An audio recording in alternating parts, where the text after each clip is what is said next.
식사하셨습니까? 동네 흔한 형들의 정치 이야기 사사나이킥 동입니다. 구독과 좋아요는 저에게 큰 힘이 되오니 구독, 좋아요, 알람 설정까지 부탁드리겠습니다. 먼저 영상을 시작하기 전에 알려드리고 싶은 게 하나 있어. 곧 있으면요 서해 소의 다가오고 있습니다. 이번 주 금요일이 서해 소의 날인데 서해 소의 날을 외우기 어려우시면 간단해요. 서해 소의 날은요 매년 3월달에 날짜가 바뀌어요. 왜 바뀌냐, 서해 소의 날은 날짜가 정해진 게 아니고요 3, 4, 5만 기억하시면 됩니다. 3, 4, 5 3월 넷째 주 다섯 번째 날, 그러니까 3월 넷째 주 금요일이 되겠죠. 다가오는 3월 12일은요 서해 소인의 날입니다. 서해 소인의 날만큼은 하루 종일은 아니더라도 다만 잠깐이라도 대한민국을 지키다가 희생당한 영웅들을 조금이라도 생각하는 하루를 가졌으면 하네요. 그러면 오늘은 윤석열 대통령 정부의 신상필벌에 대해서 한번 얘기를 드리고 싶어요.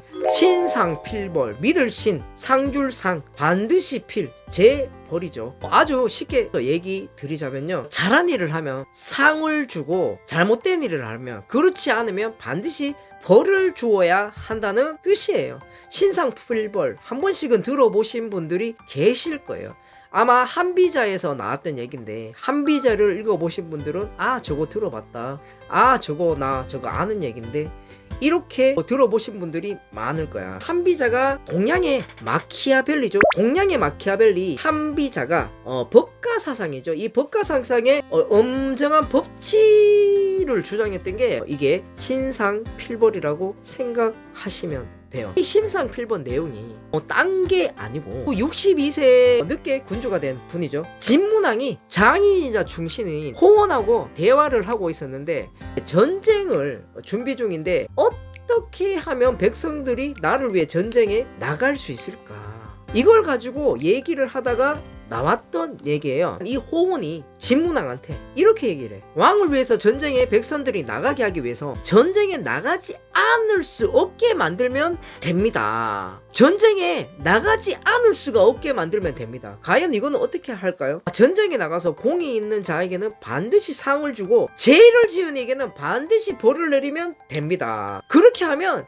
백성들이 왕을 위해서 전쟁이 나가지 않을 수 없을 것입니다고 얘기를 했어요. 그렇다면 이 왕이 징벌의 경계는 어디까지 하면 좋겠냐고 물어보니까 친근한 사람이나 존귀한 사람을 피해가지 않고 잘못이 있다면 총애하는 사람에게도 형벌이 내려줄 수 있게 해야 됩니다. 이렇게 얘기를 해요. 자, 그러면 이 신상 필벌이라는 건 이거는 지금 대통령이 군주는 아니에요. 대통령이 군주 시대의 군주는 아니지만 대통령이라 그러면 그래도 지금 현재 대한민국의 가장 최고의 권력을 가진 통수권자잖아. 그러면 이런 신상 필벌이 있어야 돼요. 공이 있는 자한테는 상을 내리고 잘못이 있는 사람들한테 벌을 내야 되는데 이 윤석열 대통령은 사람이 너무 좋으셔서 그러신지 이게 필벌이 없는 거야. 예를 들면 예전에 이태원 사태, 그리고 잼버리, 그리고 오산 지하도 분명히 어떤 정권인지 어떤 일이 생기면요 누군가는 책임지는 사람들이 항상 있었어. 사실 그 사람이 잘못해서 책임지는 게 아니에요. 왜? 국민들을 달래기 위해서, 국민들한테 우리가 그래도 이걸 고치기 위해서 이렇게 보여주기 위해서라도 항상 무슨 일이 생기면 책임지는 사람이 있고 잘못된 사람이 있으면 벌을 줬어요. 근데 윤석열 대통령 정부가 특징이 언론에 나와서 이슈가 되기 전까지는요 아무도 벌을 안 줘요. 이번에 황상무도 그렇죠. 황상무가 처음 시끄러웠을 때 바로 사퇴를 냈으면요 이렇게까지 어그로를 끌지를 않았을 거야. 결국은 일주일 가까이 돼서 사퇴를 했죠. 이 일주일 기간 동안 떨어진 표는 생각 안 하시는가? 지금 대통령이 군주는 아니지만 신상 필벌이 확실히 되어야 된다고 저는 생각하거든. 근데 지금 윤석열 대통령은 여러분 한번 생각해 보세요. 제가 이 정치인들 이름은 얘기 안 할게요.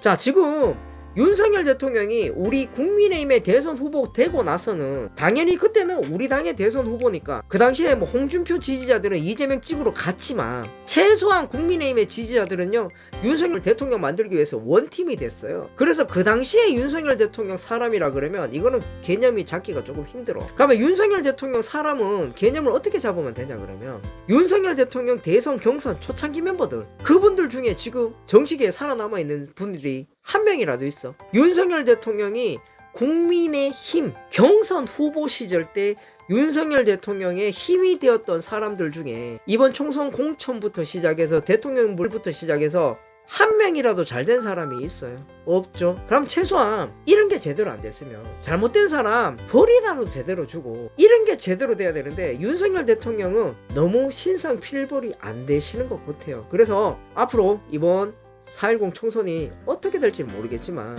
지금 요조에 나오는 대로 그렇게까지 우리 국민의힘이 저는 질 거라고 생각 안 해. 왜? 민주당의 이재명을 상대로 지금 요조만큼 우리가 지면요, 우리는 두 번 다시 민주당한테 이길 수가 없어요. 어쨌든 우리 보수 입장에서는요, 이재명만큼 제가 많고 이재명만큼 깔게 많은 양파 같은 당대표는 없어. 이런 이재명을 상대로 우리가 진다? 우리가 지금 요조처럼 110석, 110석 밖에 못한다? 그러면 우리는요, 두 번 다시 여당을 할 수 있는 자격이 없는 거야. 그래서 지금 요조만큼은 이렇게 흘러가진 않을 거라고 생각하고 있거든요. 지더라도 최소한 130석 이상은 저는 할 것 같아요. 이 말이 어떻게 될지 모르겠지만 제 생각은 그래요. 그래서 아무튼 총선이 어떻게 될지 모르겠지만 윤석열 대통령이 총선 끝나고 이제 본격적으로 많이 바뀔 거예요. 총선을 제가 봤을 때 이기긴 힘들 것 같아. 솔직히 딱 까놓고. 총선이 끝나고 나면 새로운 변화가 많을 거야. 분명히 총선에 떨어진 사람들 중에 또 대통령실에도 다시 들어가는 사람이 있을 거고, 장관도 바뀔 거고, 총선에 떨어지고 이런 사람들에 따라서 이게 많이 바뀔 거라고 생각하거든요. 그래서 이번에 제발 대통령이 신상 필벌을 확실히 하셔서 공이 있으신 분들은 상을 내리고, 잘못된 사람들은 대통령한테 아무 도움 안 되는 간신 같은 사람들, 십상시 같은 사람들은 좀 주위에서 쳐냈으면 하는 바람입니다. 감사합니다.